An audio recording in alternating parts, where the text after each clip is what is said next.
Welcome to today's deep dive. You wake up with a stiff lower back, or you're exhausted because your body naturally wants to sleep an hour longer than your alarm clock actually allows. Right, yeah, the classic morning struggle. Exactly. And then the second you step outside without sunscreen, the sun just burns your skin. Yeah.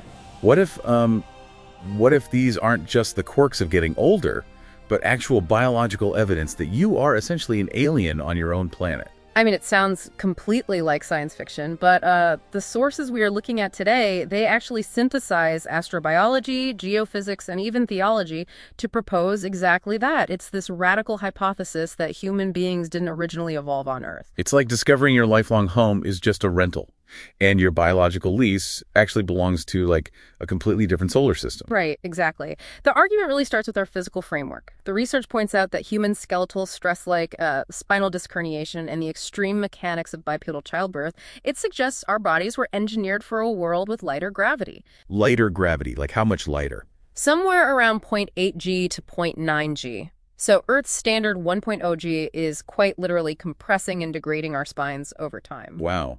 Okay, well, that actually makes my back feel a little better just hearing that. But I know our natural circadian rhythm defaults to a 25-hour cycle, right? Rather than Earth's strict 24 hours. Wait, couldn't our 25-hour clock just be a quirk of human behavior?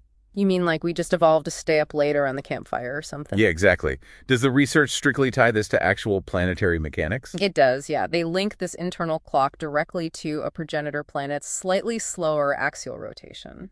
Okay, so how does a planet get a 25-hour day naturally? Well, for a habitable planet to maintain an even warm climate without becoming tidally locked, where one side permanently faces its star, it needs a thicker atmosphere. Right, that makes sense. And that thick atmosphere basically creates drag. It's known as atmospheric thermal tides. So it acts like a brake on the planet's spin. Oh, I see. So that braking effect results in a day that's roughly 25 hours long. You got it. Our internal biology is simply keeping time with that slower, thicker world. Okay, so if we aren't built for a 1.0 Dre rock with a 24-hour day, what kind of planet are we actually built for? Can the researchers just, reverse engineer our home world from our biological complaints? They can. And the sun is actually the next major clue. I mean, think about indigenous terrestrial animals, lizards, birds, dogs. They all navigate comfortably under direct solar glare. Yeah, but humans require artificial protection. We need, hats and sunscreen. Right.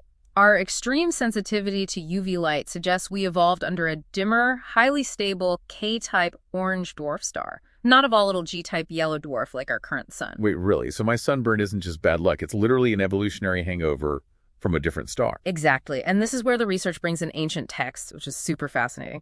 They specifically look at the biblical flaming sword that guarded the Garden of Eden. A flaming sword? Hey, wait. How do you get a flaming sword from planetary physics? Well, they argue this wasn't a literal sword, but a planetary magnetosphere.